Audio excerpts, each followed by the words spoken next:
Olá, meus amados irmãos e irmãs, a paz do Senhor Jesus, tudo bem com vocês? Paulo Roberto passando por aqui e eu quero trazer hoje uma palavra ao teu coração e ela se encontra no livro de João, capítulo de número 8, a partir do primeiro versículo nós vamos ler até o versículo 11. Se você tiver a sua Bíblia aí, seja no celular, seja no papel, vamos ler conosco João 8, do 1 ao 11 e meditar nesta palavra que diz assim: Jesus, entretanto, foi para o Monte das Oliveiras.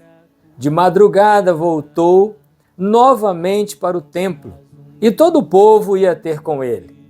E, assentado, os ensinava.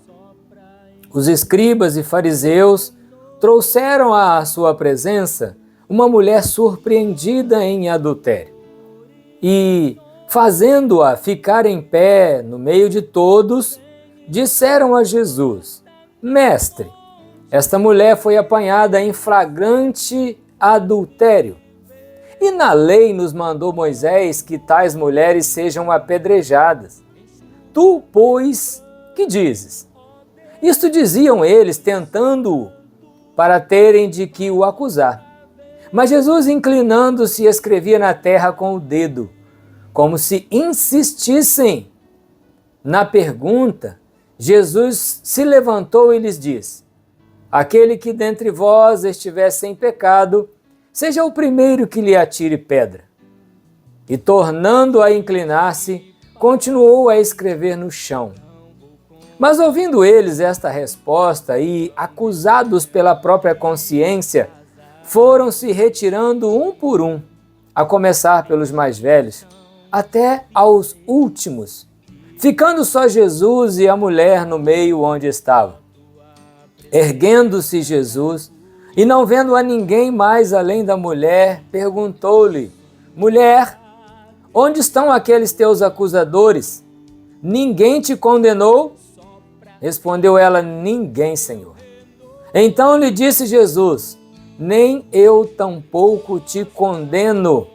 Vai e não peques mais. Amados irmãos, quantas coisas lindas dentro desse texto. Quantos ensinamentos para as nossas vidas. Jesus, o texto vai dizer que ele tinha ido para o Monte das Oliveiras e certamente para orar, sempre ele ia ao Monte das Oliveiras para orar, e agora ele, de madrugada, ele volta novamente para o templo e o povo ia ter com ele, uma multidão ia ter com ele no templo. E o texto no início, não sei se você notou na leitura, ele está assentado no templo ensinando o povo que estava seguindo a ele. Mas de repente aparece lá os escribas, os fariseus e as lideranças religiosas da época trazendo uma mulher pega no próprio ato adulterando para tentar Jesus, para colocá-lo à prova. E eles dizem: Senhor, mestre, Senhor não, eles falam mestre, eles não reconheceram ele como Senhor. Mestre, a lei de Moisés diz que tais devem ser apedrejadas, e tu o que dizes?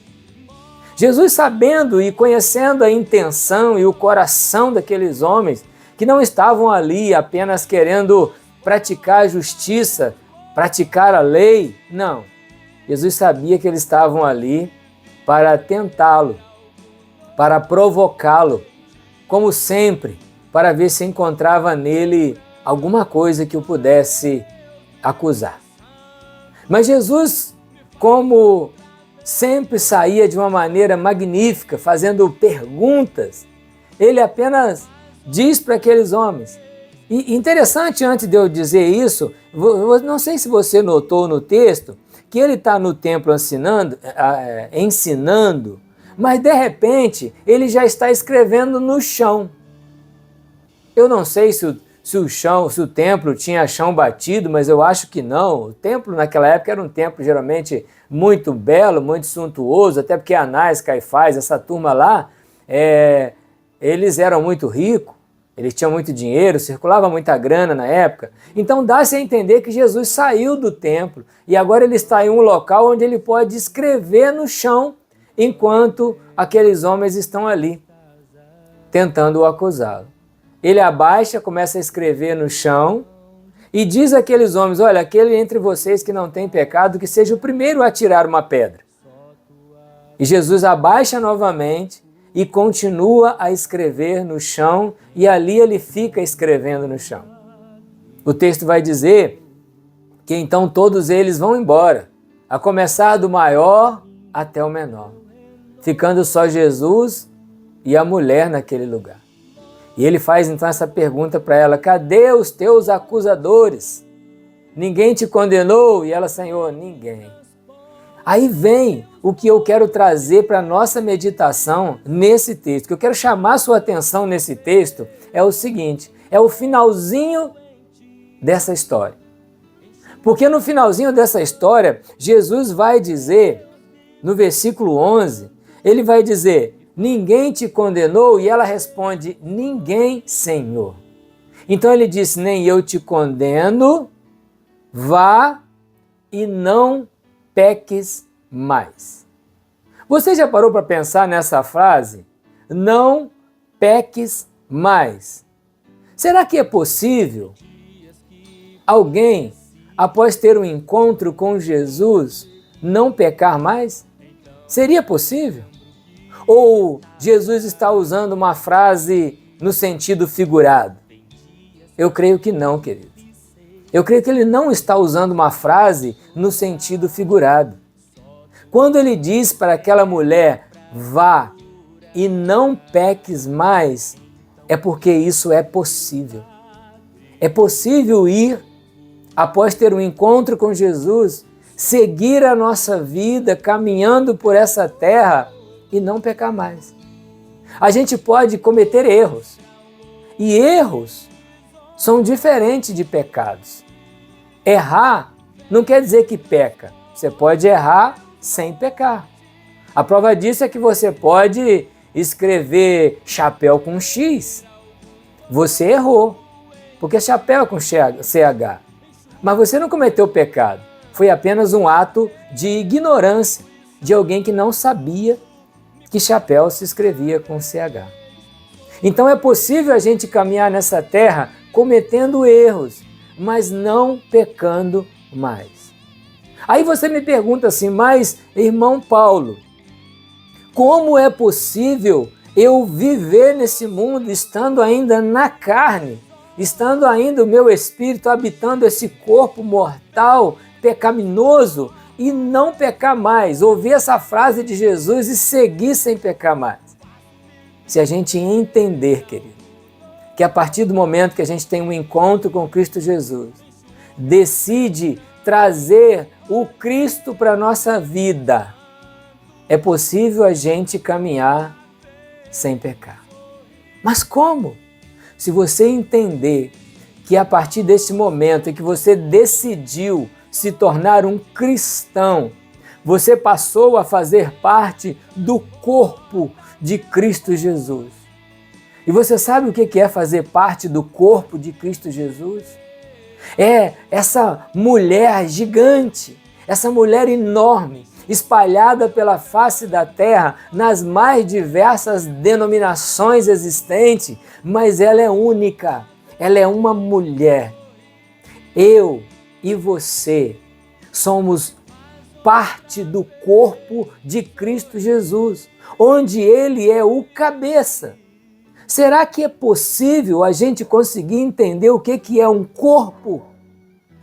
E que tudo que acontece em qualquer parte do corpo afeta o corpo como um todo? Se eu machuco o pé, do pé à cabeça a gente consegue sentir a dor. Se eu machuco a mão, um dedo, o corpo todo sente. Então, querido e querida, em todo tempo a gente precisa ter a consciência de que agora nós não pertencemos mais a nós mesmos. Nós somos integrante do corpo de Cristo Jesus, parte dessa noiva gloriosa espalhada pela face da terra, e que não importa se eu estou no templo, ou se eu estou no trabalho, ou se eu estou na escola, ou se eu estou andando pelas ruas, onde quer que eu esteja, eu estou integrado nesse corpo, e como tal, eu preciso ter a consciência de que o corpo de Cristo não peca. O corpo de Jesus não vive em pecado, porque eu estou ligado em alguém que é santo. Eu estou ligado em alguém que é puro. E Ele que me santifica, Ele que me limpa, Ele que me purifica, Ele que morreu na cruz e perdoou todos os meus pecados e os pecados de toda a humanidade. Jesus não perdoou apenas o meu e o seu pecado, Ele perdoou o pecado da humanidade inteira. Então alguém, a partir de então, vai ser condenado não porque não recebeu perdão dos seus pecados, mas ele vai ser condenado porque recusou esse perdão, recusou essa graça. Ele não quis fazer parte do corpo, porque a única coisa que Jesus vai voltar um dia é para revelar o corpo dele, mostrar o corpo dele ao mundo, mostrar a noiva que somos nós. Não existe noiva eu, não existe noiva você, existe noiva nós. O Espírito Santo, ele habita em nós. O Espírito em vós é a esperança da glória, é que diz o texto. Não é o Espírito em mim, é o Espírito em nós. Quando nós nos unimos e temos a consciência de que somos noiva de Cristo, corpo dele, não importa se eu sou dedinho, se eu sou pé, se eu sou mão, se eu sou braço, se eu sou orelha, não importa se eu sou boca, se eu sou olho, não importa. O que importa é que eu sou corpo de Cristo. Então é possível sim ouvir de Jesus: vá e não peques mais, porque a partir de agora você é meu corpo, você está ligado em mim, você é alimentado por mim, sou eu que te alimento, sou eu que te dou vida, sou eu que te liberto. Ah, querido, se a gente entender isso na terra, aí não vai ter mais não pode, não deve, não faça.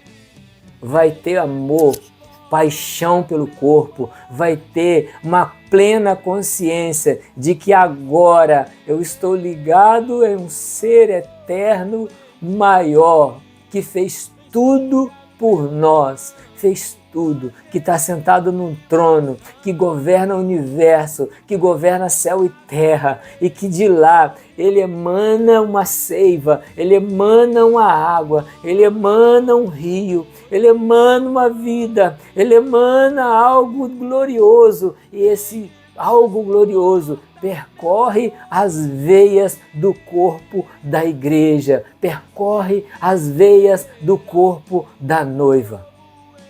Então, querido, vai, não peques mais, entenda quem é você no reino, entenda quem é você, não é a divindade, é um pai relacionando com um filho e com uma família.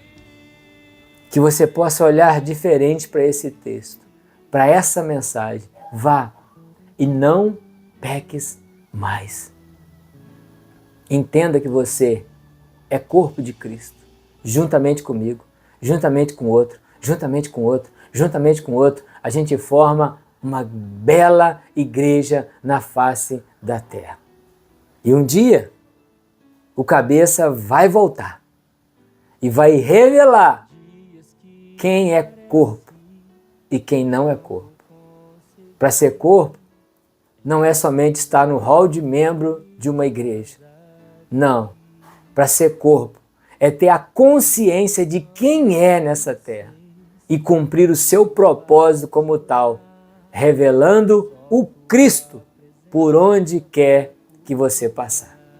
Que Deus te abençoe, que você entenda o que é ser corpo, noiva de Cristo Jesus. Aí sim, iremos entender que a gente pode ir e não pecar mais.